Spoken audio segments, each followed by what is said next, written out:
So let's play a game, guys. So I made these tracks 100% on my own. I want you to guess which one's the real dubstep. This dub in brown or this dub in like magenta thing.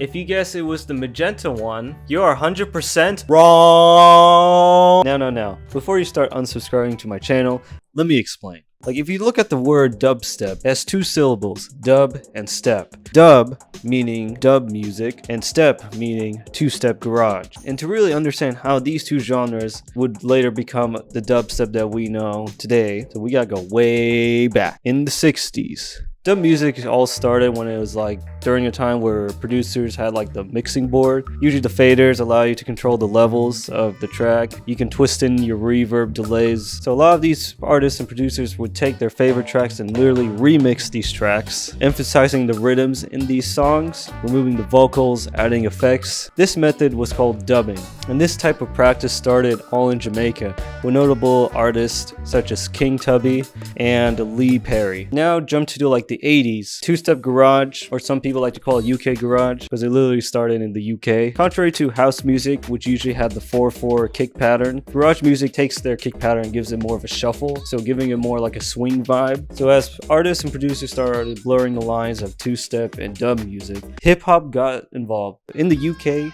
there's a subgenre of hip-hop called grime. Grime was very similar to like breakbeat type of beats, but it was mostly halftime and really focused heavily on the bass. Eventually, a lot of the grime instrumentals would lay the foundation of dubstep. Time passes by. In the late 90s, early 2000s, bass music started to gain some buzz in south of London. The record labels, such as Big Apple Records, helped push the genre forward and sign influential acts such as Scream and Benga and put out their own shows with this new music. They were remixing their own music, just like the Jamaican artists, but they started to experiment, taking sounds from genres such as drum and bass, breakbeat, and even techno music. Eventually you start getting more promotion. There's this one BBC show, I think it was called like Dubstep Wars, which talked about the underground scene of dubstep. Everything seems to be going well, but not everything lasts forever. Big Apple Records, who helped push the genre forward, shut down in 2004. If you look at the place where they once were located, it's now a nail shop. Jump to 2010, dubstep completely changed. This dubstep really emphasized the drop. The drop really focused on very bass heavy sounds, growls, very hard hitting kicks, thick snares. Producers like Excision, Bass Nectar, Zomboy defined this sound and pushed this genre. And SKRILLEX, who just made this genre completely mainstream. Jump toward today, dubstep has basically divided into like so many subgenres. There's just too many subgenres. So that's a little history lesson for you guys. Today I'm going to show you how to make modern dubstep. Right after this quick sponsor segment. Squarespace is an online builder that allows you to make beautiful looking websites without any knowledge of coding or any of the hassle work to maintain your website. Choose over thousands of templates offered on Squarespace. It's super easy to edit your website. Man, I don't like this font. Boom, boom, boom. And ooh, I mean, look at all these fonts, man. You got like Poppins, Active, Guard, Futura, and I choose this font and then do my thing and then voila. I mean, look at that. But man, I don't like this fit. This ain't my face. Like, I gotta change this. Boom, boom, boom. I mean, woo! I mean, the website's already looking good. Like, you can add a background to your website, add videos, and even change the colors of your website. I mean, man, this is like dark magic or something. And what's even cool is like you can see your website how it would look like on a phone. The best part is if you use the link down below, squarespace.com/Composerily, you'll get a 14-day free trial. Also, if you use the code Composerily, you'll get 10% off your first purchase with them. Go check out Squarespace and make those beautiful looking websites today. In every dubstep track, the intro really doesn't matter at all. It's just as long as it creates some sort of vibe, you know? Anything ambient will work. Like, literally, you don't even need to make any of this shit.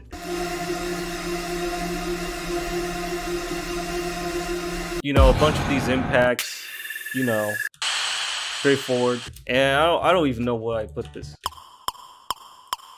You can add a horn, you know, and you just process it, you know, all that stuff. And oh yeah, I forgot to mention build up. A lot of claps for some reason, you know. You see what I'm good? Oh, make sure you add some spaces too. Add a little gap. What's this? Oh yeah, add more stuff. Yeah, add this thing. I don't know. All your sound design focus should be on the growls, not anything in the intro. So the growls may seem a bit hard, but it's really not that hard. Just as long as you're using like any virtual ride tables and just messing around with like, you know, this LFO. I'll show you how easy this is. Make sure you're using Serum. And first thing you gotta do, you just put it like 2 octaves down. Just find any virtual riots, just wave tables, I don't know, like Skrilllex. See, it's already sounding dubstep, man. Like, there's like this thing, the wavetable position, which basically it's just a bunch of wavetable stuff. If we play the note and just move this, yeah, there you go. That's dubstep. And you can also control the shape if you want to. I tend to like this shape a little bit more. I don't know. It's sort of like kind of like a hill, you know. Then you just put a bunch of effects. So that's basically like the concept, you know, typical dubstep jam. You get the boom, the boom, oh, boom, the boom, boom, boom, and usually the cymbal goes like chi, chi, chi, chi, chi, chi, and the hi-hats goes like digga, digga, digga, digga, digga, digga, digga, digga, digga. Make the snare more thick by adding another one. Oh, that's a hi-hat, my bad. But digga digga chi, digga digga chi, digga chi. Once you get that beat, just sing it, you know, like wow, digga digga wow wow wow, boom, wow. Then once you sing it out loud, then your brain will go big brain, and then all of a sudden you made a drop just like this. Oh yeah, make sure you're like using sidechain. It sounds pretty empty if you just put the drop in, so add some like arpeggiators. You know, any plucks are good. Also, they like to add some vocal chants. Sounds good. Number 6 is one of my favorite ones. Krispy Kreme. You do everything right and that's your track. You're all good and ready to go. So yeah, let's go play this right now.